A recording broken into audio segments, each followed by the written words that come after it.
I knew something was off the second I walked in. The HR lady, Linda, didn't even look up from her notebook, just kept clicking her pen while I sat down. My boss, Scott, was already there, leaned back with that smug tilt to his mouth, like this was just some formality he'd been looking forward to. Linda finally spoke. "Your position has been eliminated, effective immediately. No warning, no build-up, just like that." I stared at her for a second, waiting for more, waiting for something. But she wouldn't meet my eyes, just clicked that pen again like it was going to solve the silence. Scott didn't say a word, not even a fake apology.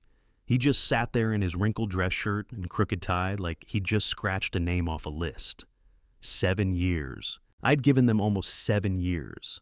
"Is this a joke?" I said. My voice came out low, tight in my throat. Linda shook her head. "It's part of a departmental restructuring. You'll receive 3 weeks severance and a letter of recommendation, assuming there are no issues." 3 weeks? I laughed. I had to laugh or I'd lose it. I was counting on my year-end bonus. That was over $35,000. My wife's been in and out of treatment. My dad's roof is caving in. Linda blinked hard, like maybe that would make me disappear. "The decision is final." Scott finally spoke. "Look, it's nothing personal. It's just the budget, my ass. I'd managed the biggest contract of the year. The numbers weren't just good, they were record-breaking, and he knew it. Quick note, before listening, share which city or country you're watching from." I stood up so fast the chair squealed backward. "You gonna tell the team? Or do I get to walk out like some idiot who got caught stealing lunch?" Linda opened a folder and slid it across the table. "Sign here to acknowledge receipt." I didn't touch it. Scott smiled. Full teeth, relaxed shoulders, like he'd just dumped the trash and was ready for lunch. That's when I knew. This wasn't random. This was planned. "I'll clean out my desk," I said. I didn't shake hands, didn't say goodbye, just walked out with my jaw clenched so tight it ached. 7 years of work tossed in the shredder, and not one damn person had the guts to look me in the eye. I headed straight for my desk, trying to ignore the way everyone suddenly found their keyboards fascinating. Nobody looked up. Not one word. Just the soft clack of typing and awkward silence thick enough to choke on. I didn't expect hugs, but damn. 7 years and not even a nod. My hands shook a little as I grabbed the nearest box from the supply closet and started throwing in whatever looked like mine. The framed photo of Allison on her first day of chemo. Her hair was still there in that one. 2 coffee mugs, one chipped, one from a trade show in Cleveland. A pack of highlighters. A half-used bottle of Advil. Stack of sticky notes with passwords and scribbles that didn't matter anymore.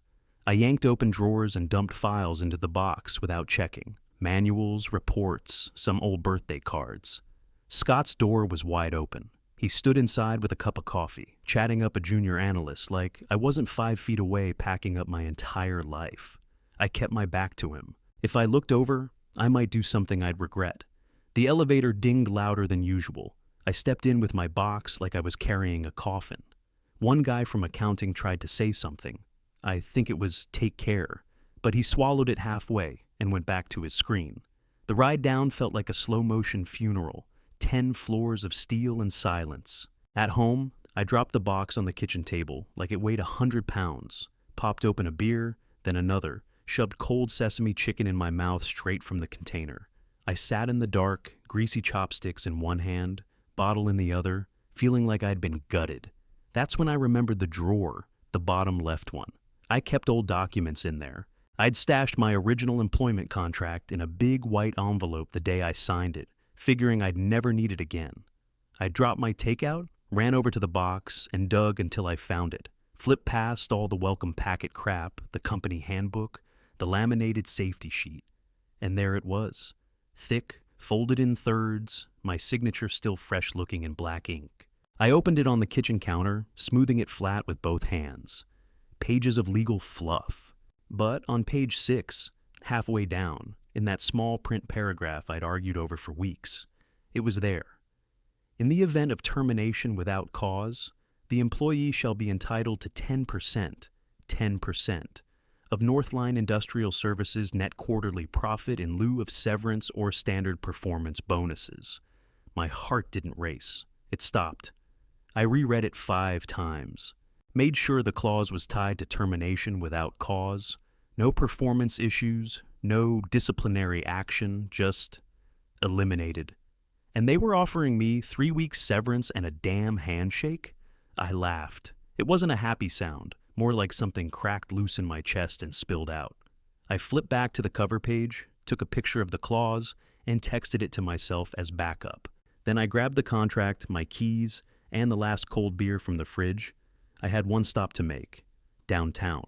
I needed someone who knew exactly what this clause meant, and how to make Northline pay for every cent of it. The office building was one of those older brick types wedged between a vape shop and a bail bonds place. I found the door for Fisky Law on the second floor, stenciled in flaking gold letters. Inside smelled like burnt coffee, toner, and a hint of old Chinese takeout. Reception was a folding table and a stack of wrinkled legal pads. A man in a beat-up leather chair waved me in without standing. Mid-40s maybe, beard trimmed short, collar unbuttoned, sleeves rolled halfway up like he'd just finished yelling at someone. Greg Fisk.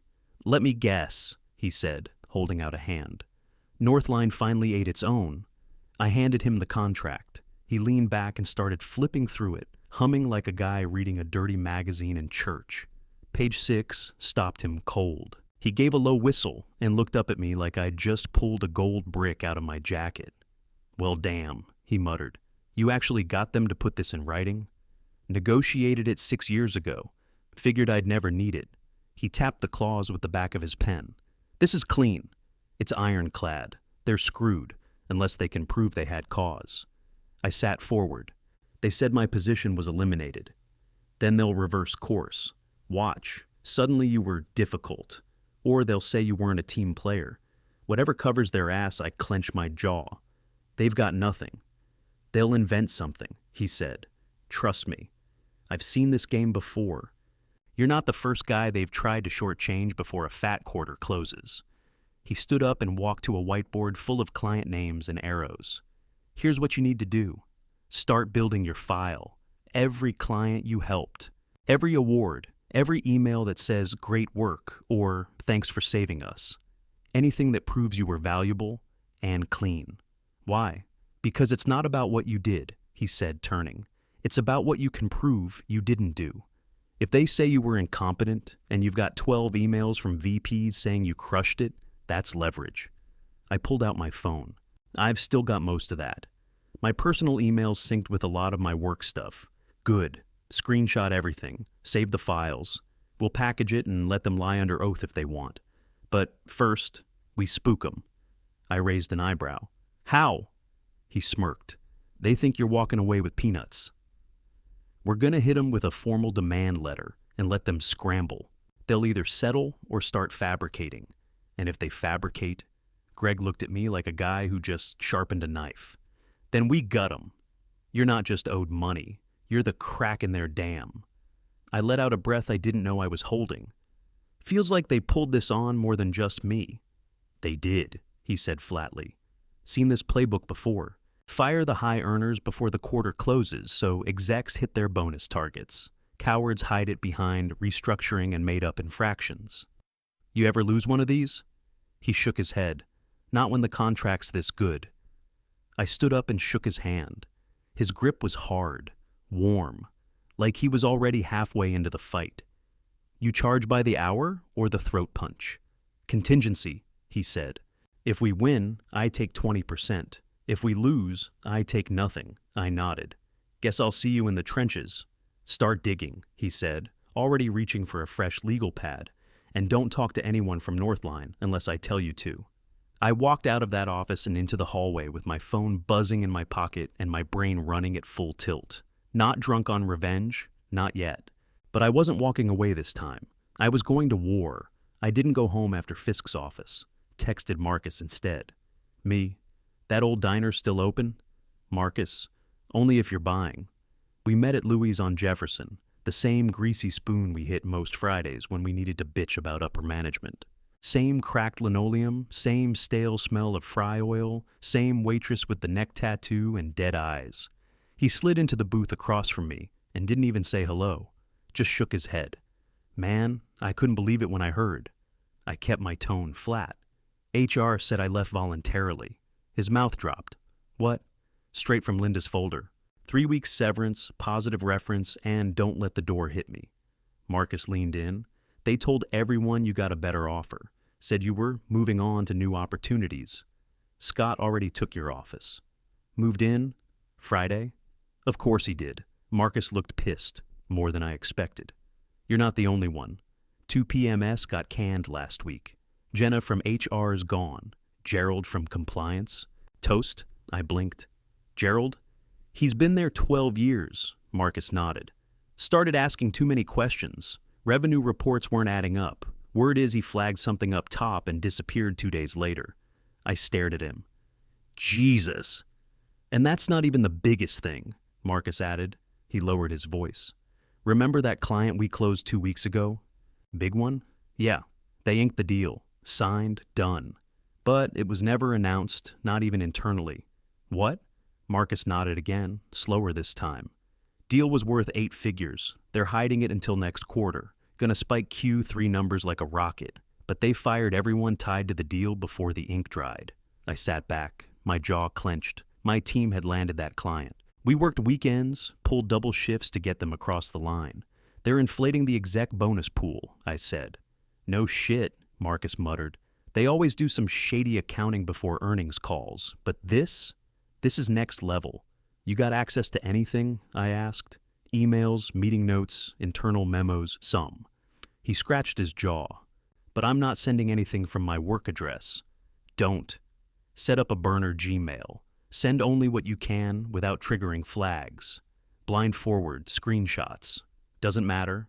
Just don't get caught. He paused. What exactly are you doing with this? I've got a lawyer who's ready to bleed them out. I just need to prove this wasn't cause. The rest, the profit spike, the firings, that's icing. Marcus stared at the Formica tabletop like it had answers. You really gonna go after them? I pulled out a folded 100 from my pocket and slid it across the table. I'm not going after them. I'm burying them. He looked at the cash, then back at me. You never carried cash. I do now. He nodded once, slow and steady. All right. I'll send what I can from a clean laptop. Give me a day, use public Wi-Fi. Don't get lazy. Marcus stood. You always were paranoid. Not paranoid enough, apparently. We left separately. I watched him head east down Jefferson while I cut across the alley behind the diner. It wasn't victory. Not yet. But for the first time since I walked out of that glass box at Northline, I felt something that wasn't shame or rage. I had a mission, and I wasn't alone. By the next morning, Greg had already sent the formal demand letter, cited Section 12B right at the top. Clean, brutal language. It basically said, pay the 10% or we come for blood. 3 days later, the response landed. Greg called me at 8:15 on the dot. You sitting down?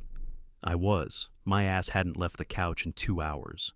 They're calling it termination for cause, he said. And get this, they attach performance warnings, a formal improvement plan, and a negative final review. All dated the month before they canned you.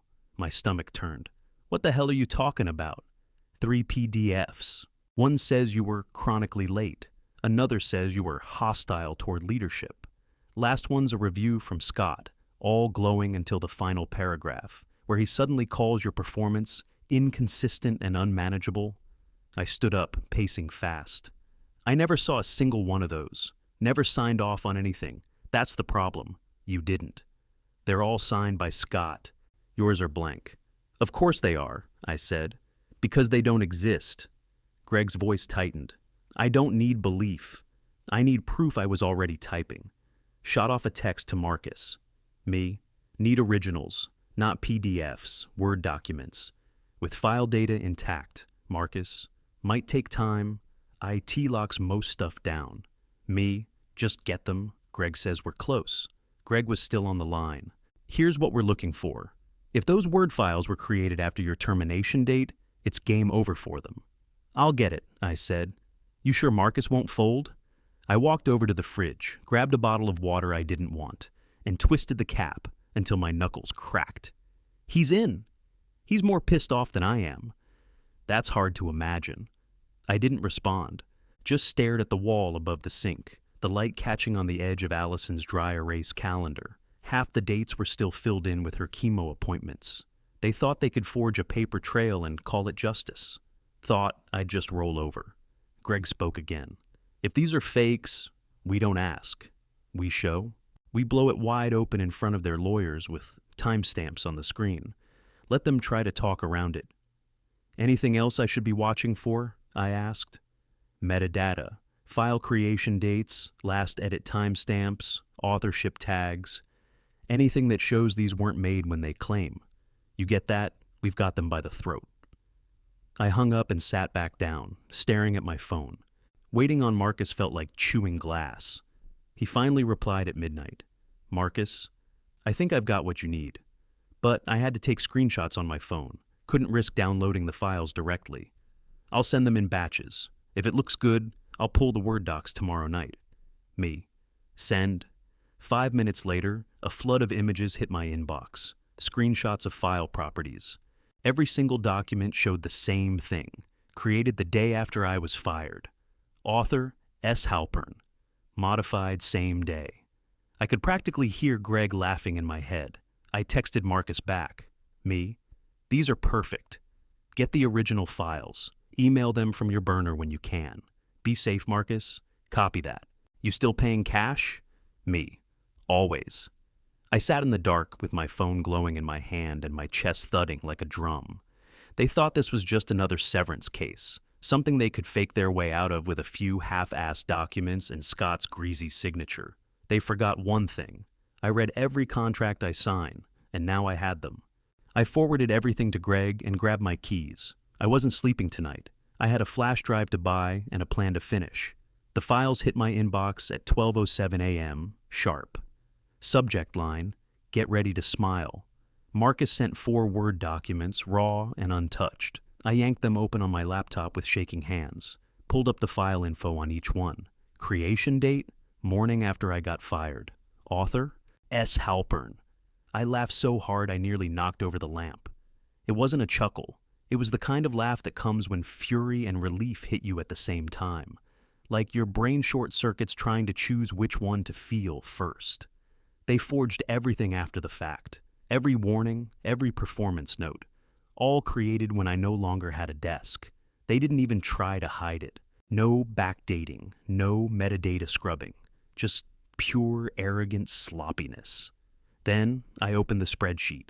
It was buried in a ZIP file labeled Q3_forecast_FINAL_draft. Marcus didn't say much in the body of the email. He didn't have to. The numbers said it all. Projected Q3 net profit, $37.9 million. That unannounced deal, the one my team landed, was baked right into the projections. Full revenue recognition scheduled for quarter end. I opened the calculator app. 10% of $37.9 million came out to exactly $3.79 million.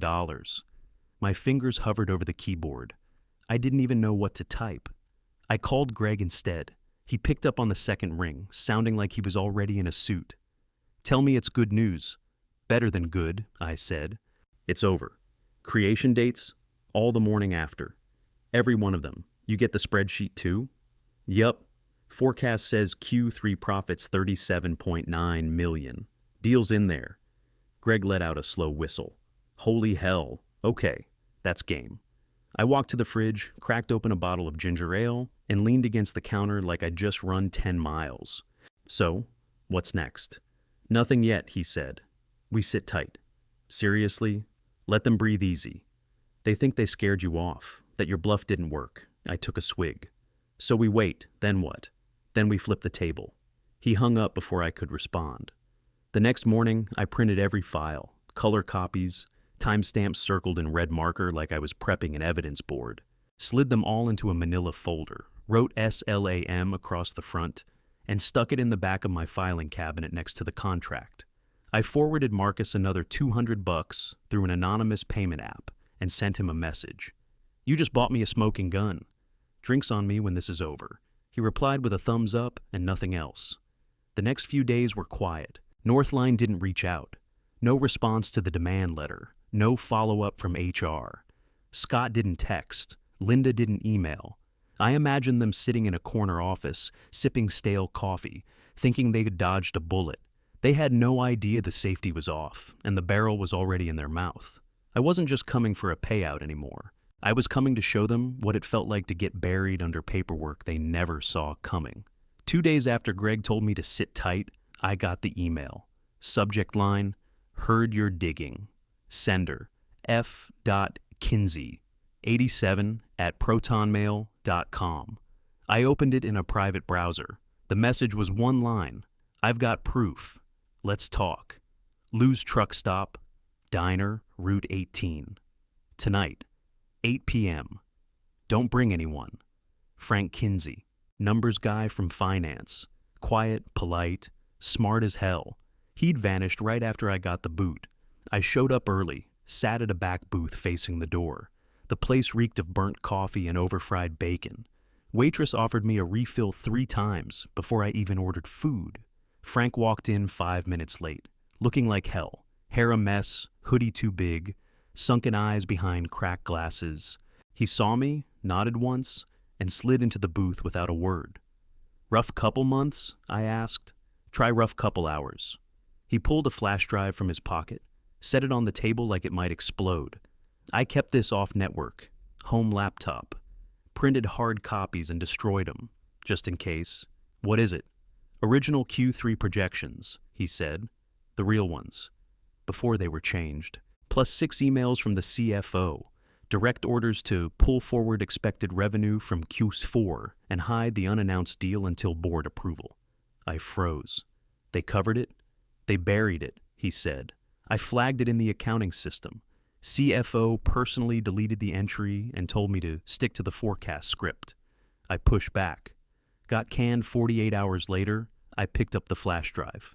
You kept backups? He nodded. I don't trust people who delete things. I slid it into my coat pocket. You never sent this to anyone else? Nope. I'm not stupid, but I'm broke. I need help. You just help me blow a crater through the building. Then help me stay alive long enough to watch it burn. I paid in cash, tossed him a second envelope under the table. $400. Not much, but enough to keep him moving. Greg called me as soon as I was back in the car. You better be calling to say we're locked and loaded, he said. I told him everything. The projections, the CFO emails, the flash drive in my pocket. He was silent for a long second. Then, that's a nuke. Yup. This isn't just about your payout anymore, Greg said. This is accounting fraud, revenue manipulation.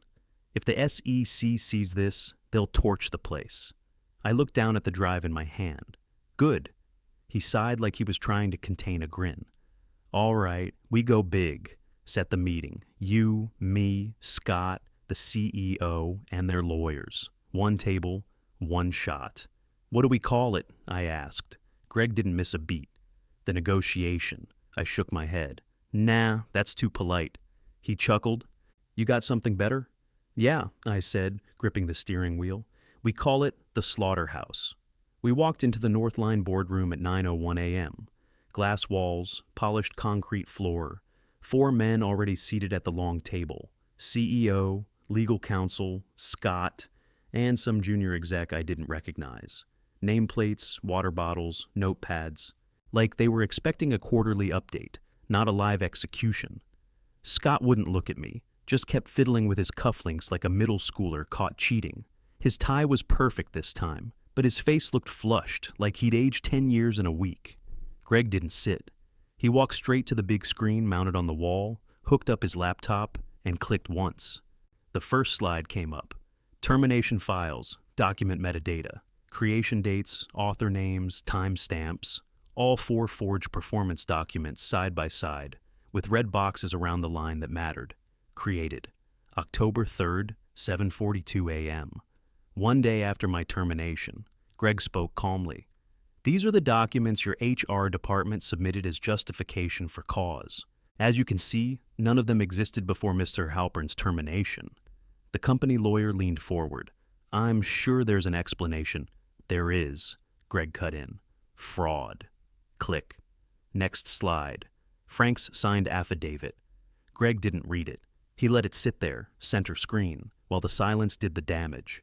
Below Frank's signature was a timestamp from the notary office and the words, "Original revenue projections and suppression of material financial data." Then came the CFO emails. Click. Subject lines. Recode revenue for Q3 before board review. Delay announcement until bonuses post. Kill Kinsey's access. The CEO finally shifted in his seat. His jaw clenched, and he turned towards Scott. "You told me this was handled," Scott stammered. It is. He's bluffing. "Those are your documents," Greg said. "Your name's on everyone." The company attorney leaned back, rubbing his temples. "We may need a few minutes." "Take them," Greg said, unplugging his laptop. "But know this. The moment this leaves this room, we're done being polite. We go public. SECIRSDOJ. Local news. We won't just burn the house down, we'll salt the earth." The CEO looked at me for the first time. His voice came out quiet. "What do you want?" I leaned forward. "What I'm owed. 10% of Q3, nothing more, nothing less." Greg added, "Plus fees, and no NDA on whistleblowers." The CEO nodded slowly, then turned to Scott. "Out." Scott blinked. "Wait, what?" "You heard me." Leave the room. Scott didn't move. The CEO stood. "Now." Scott grabbed his tablet and stormed out, face red, knocking into the doorframe on his way. The junior exec followed. The lawyer stayed seated, looking like he wanted to melt into the floor. The CEO sat back down, opened a leather folder, and slid it across the table. "Full payout," he said. 10% of Q3 pre-tax, plus legal fees. In exchange, you sign this NDA. You get your money. We never speak again. Greg opened the folder, scanned fast. "All numbers correct. Wire instructions here." He looked at me. "Your call." I flipped through the paperwork slowly. My fingers didn't shake. My pulse didn't spike. I wasn't angry anymore. I was cold, focused, done playing. I looked at the CEO. "We'll sign it, but I've got 2 conditions." "I'll sign," I said, holding the folder open. "But I'm not walking out of here without 2 things. The CEO narrowed his eyes. "We've already offered full payout and legal fees." "Then this won't be hard," I said. "First, a $250,000 consulting fee to Frank Kinsey. One time, no strings, paid through a third-party shell. He helped fix your mess. Make it look like you appreciated that." The company lawyer started to object. The CEO raised a hand. "And the second?" "A glowing, anonymous recommendation letter for Marcus Kent. No mention of this case. No signature. Just something a recruiter can bite on." The CEO leaned back, silent for a beat. Greg didn't say a word, just watched, arms folded, eyes locked on the man across from us, like a poker player sitting on a full house. The lawyer whispered something into the CEO's ear. He didn't nod, just sat still, tapping one finger on the table. "Those aren't small asks," the CEO said.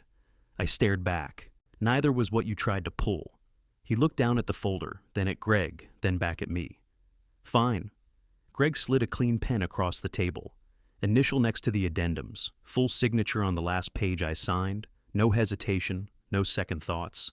As soon as the pen hit the paper, the CEO stood. "Scott Halpern is terminated effective immediately. Breach of conduct, ethics violation, HR will scrub it in the report." "Scrub all you want," I said. "He's still cooked." The lawyer gathered the paperwork. The CEO walked out without another word.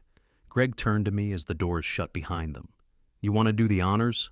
Let's get the hell out of here." We walked out of that glass box like we just left a funeral with full pockets. No one spoke to us. No one even made eye contact. 3 days later, the wire hit. 7 figures, clean and legal. I stood in the living room with the account open on my laptop, phone in one hand, Allison on the line. "It's in," I said. She didn't say anything at first. Then, all of it, every cent. Her breath caught, soft and shaky. "You did it." I did. That afternoon, I paid off the hospital, full balance, gone. Next was the mortgage, wiped, clean title. I printed the deed and pinned it to the fridge. Then I took every credit card we'd racked up during the chemo year, stacked them on the counter and shredded them one by one. I didn't feel rich. I felt weightless, and I wasn't done. I sent Frank's fee through a firm Greg recommended. Legit on paper, off the radar in practice. It was labeled Strategic Financial Consulting. Money hit his account the next morning. Greg called just before the weekend. "You good?" "I'm better than good," I said. "We did all right," he said. "You ever need a lawyer again, you've got me." I chuckled. Let's hope I don't. I called Frank right after hanging up with Greg. He picked up on the second ring, voice raw like he hadn't slept. "Yeah?" "Check your bank account," I said. He didn't respond for a second. Then I heard his voice crack. "Is this real?" "The consulting payout we negotiated. It's in your account. Taxed clean." "You're covered," I said. His breath hitched. "No one's ever done that for me." "You earned it." He didn't say anything else, just cried quietly for a second, then hung up. I let him.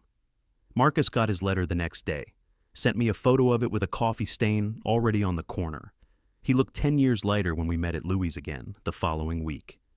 "Got hired already," he said, sliding into our usual booth. IT consulting firm out of Cincinnati, remote, full benefits, 75 base with bonus structure. I nodded. "Not bad." He smirked. "You always did clean up your messes with style." We clinked mugs and didn't say anything for a while. I bought the lake house that weekend. Nothing crazy. 2 bedrooms, screened porch, private dock, paid cash, no debt, no stress. First night there, I sat on the porch with Allison on speakerphone, sipping decent bourbon, watching the water turn gold in the sunset. "I like the sound of birds instead of sirens," she said. "I like hearing you say that," I told her. After she hung up, I opened my laptop and wrote one short review. Posted it anonymously on a watchdog site for former employees. "Be cautious of last-minute restructuring before bonus season.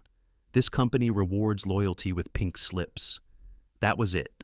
No names, no drama, just the truth. It went viral in under 12 hours. People shared it, screenshotted it, tagged each other. Comments flooded in. Folks I didn't know, former staff, vendors, even competitors. This explains everything. I thought I was crazy. They did the same thing to my department. I didn't reply. I didn't need to. Anyone with a brain knew exactly who I meant. Let them squirm. Let them guess. I poured another 2 fingers of bourbon and leaned back in the porch chair as the sky turned dark. The taste in my mouth wasn't sweet. It was solid, final, like the slam of a door that never opens again. They tried to bury me with fine print. I used it to choke the giant.